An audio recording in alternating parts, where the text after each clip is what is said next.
My wife, who is 31 years old, and I, now 33, have been together in matrimony for just over 4 years. Throughout our marriage, I've primarily been the main breadwinner, covering slightly more than 2/3 of all financial commitments, a role I've embraced with diligence. It's worth mentioning that I'm bisexual, and my wife is fully aware of this aspect of my identity. Despite our seemingly stable setup, our marriage wasn't without its challenges. Recently, it has slid into becoming a sexless union, which became more apparent after the birth of our first child. The period leading up to and following our son's birth has been notably dry in terms of physical intimacy between us. In fact, I can distinctly recall the very night our son was conceived, simply because such nights were exceedingly rare. That specific evening stands out clearly in my mind. On that night, during what was supposed to be an intimate moment of connection, my wife confessed quite unexpectedly that she had fallen asleep while we were trying to be close. Her remark troubled me deeply, making me question if there was any genuine affection left in our interactions. This lack of intimacy and the seemingly absent passion pushed me to start discussions about our dwindling sex life. But each time I broached the subject, it was met with unwarranted anger on her part. Her reactions ranged from being dismissive to outright furious, as if just the mention of wanting to rekindle our physical bond was offensive. It became a recurring theme. Any attempt or suggestion toward intimacy was met with every excuse imaginable, creating a wall of resentment between us. My feelings of disappointment and rejection were compounded with each refusal, building a mountain of unexpressed frustrations. The gradual distancing wasn't just limited to the bedroom, it seeped into our everyday interactions too. The constant rejection morphed into a cloud of resentment that overshadowed every romantic gesture I attempted. Consequently, there wasn't much romance left in our daily life, as there was always an undercurrent of tension and unspoken grievances. Ironically, my wife had begun to use the lack of romance as a reason to justify her disinterest in physical intimacy. It became a vicious cycle. She argued that the absence of romance on my part made intimacy unappealing for her. Still, I knew in my heart that I contributed significantly to the household chores and upkeep, despite her assertions to the contrary. Often, while I steadfastly attended to essential tasks, she could be found lounging on the couch, absorbed in her phone, seemingly disengaged from our immediate realities. Although we are both in our early 30s, she behaved as if she had aged exponentially, preferring solitude and quiet to any form of vibrant engagement. It almost felt as though she had willingly settled into a comfort zone that didn't include the warmth of companionship that we once cherished. Through these experiences, misconceptions, and emotional distancing, my perception of our partnership was gradually changing. The version of us that flourished on love and mutual support began to feel more like a distant memory, as practical responsibilities overshadowed intimacy and emotional connection. I found myself constantly evaluating our relationship, trying to reconcile my needs with my current reality. As I navigated this emotional terrain, one thing was clear. Our journey was teetering on the brink of something significant, begging for reconciliation or transformation. Amidst the subtle cues of disinterest from my wife was an echo of despair, wondering if our marriage could ever regain what it had lost, or if I would need to find my resolution beyond its current confines. Each day, an overwhelming urge to seek clarity and balance intensified, pushing me to face the stark truths about our marriage and the roles we had come to play. She started making a habit when we fought, offhandedly declaring that we now had an open relationship and that I could go and seek out intimacy with whoever I wished. At first, it seemed like a reckless attempt just to end the argument at hand, or maybe to test the boundaries of our love. But after hearing it tossed around so many times, it got me thinking. Deep inside, I felt the weight of her dismissive words transform into a seed of curiosity. The sentence, "Go and have sex with anyone you want," swirled in my mind, compelling me to assess what our relationship had become. It dawned on me that our emotional and physical connection was virtually non-existent, a realization that hit harder every time she reiterated her supposed consent. Finally, after months of internal debate and feeling trapped in what seemed like an unending cycle of rejection and emotional indifference, I decided to embrace the notion she had openly suggested. Liberation and desperation wrestled within me, but the former won. It felt justified, particularly since I believed our relationship, as we knew it, had all but dissolved. I took her words at face value and arranged a meeting with someone with whom I shared mutual attraction, a man who offered me a glimpse into the life I had been missing. What followed was an encounter that reawakened parts of me I had forgotten existed. The connection I felt was like a breath of fresh air, a chance to explore sides of my identity left practically untouched in a relationship built on suppression. It was thrilling and affirmed the emptiness that had been my reality. Interestingly enough, when I returned home, I carried renewed energy. I was lighter, more at ease, and oddly affectionate towards my wife. I felt as if I had regained control over a part of my life that I had surrendered long ago.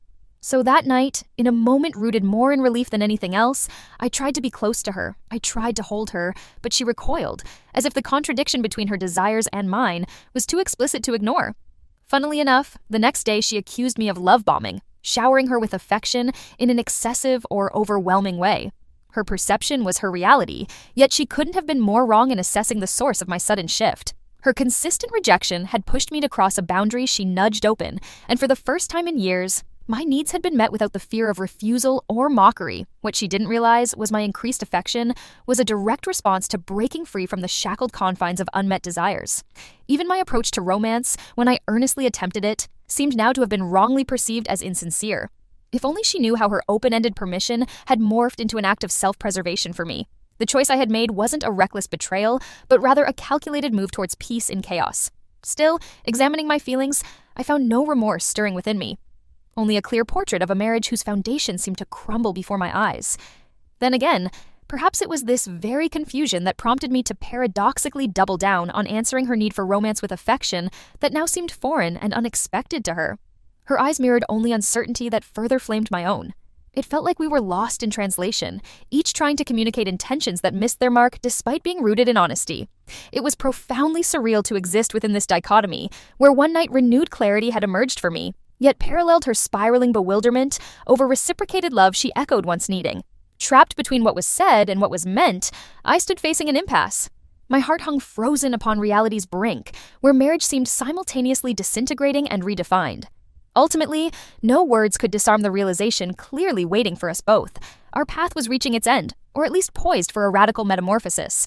Without regret clouding my vision, I embraced the silence, aware that my actions released a longing for authenticity, even amidst impending separation. Later that week, in an unexpected turn, my wife approached me with the intention of working things out. She expressed a desire to build our relationship back on trust, just like we always used to. It felt as if hope briefly fanned from the ashes of our marriage. In my heart, I acknowledged that if we were truly going to start afresh, honesty had to be our foundation. After contemplating and weighing the consequences, I decided to be upfront about everything that had transpired. It was a difficult decision, knowing how deeply the truth could cut.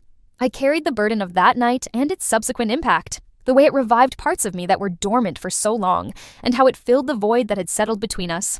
I believed that if there was going to be any hope of mending our fractured bond, this secret couldn't remain hidden. So I gathered my courage and began to speak candidly.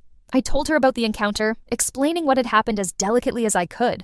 I wanted her to understand it wasn't about betrayal or disrespect, but rather a desperate attempt to reclaim a sense of my own reality. Our laughs, our love, our shared dreams, they felt buried deep under the weight of unfulfilled needs.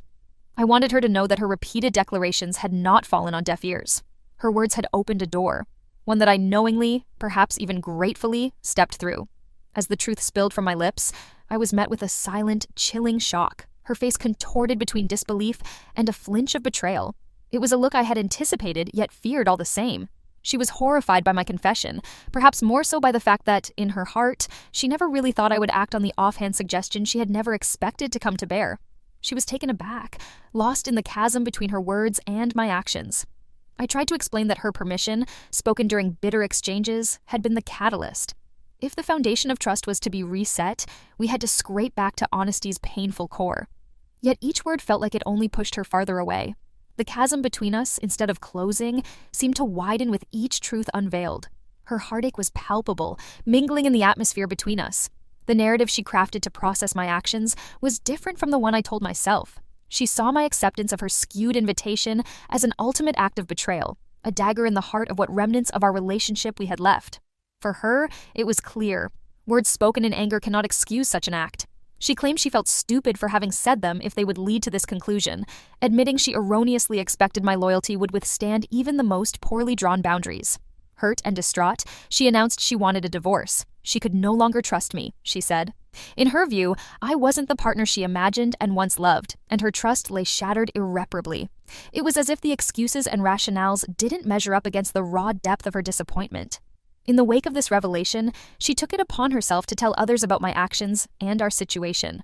Unlike a private wound nursed behind closed doors, she broadcast our troubles, painting me with the brush of infidelity. She told everyone that I had betrayed her with another man, deliberately omitting the context of our open relationship agreement. It wasn't merely a personal affair, but a generational scandal that rocked both our families. My decision to explore that part of myself, albeit with her begrudged permission, was used against me as ammunition in the barbed conversations that followed. Her parents, like mine, met the news with horror. Mine, especially, couldn't consolidate the idea that I engaged with another man under any circumstances. It fractured an already frayed family dynamic, leaving me isolated and open to judgment. I felt like an outsider in my own narrative, cast in the role of villain by the people who once formed my support network. In revealing the truth, despite my intentions, I found not redemption, but a sharpened dismantling of our shared lives and families. The divorce proceedings began soon after, and it did not take long for them to become increasingly contentious. Every conversation, every negotiation that was to take place seemed to transform into a battleground littered with past grievances and miscommunications.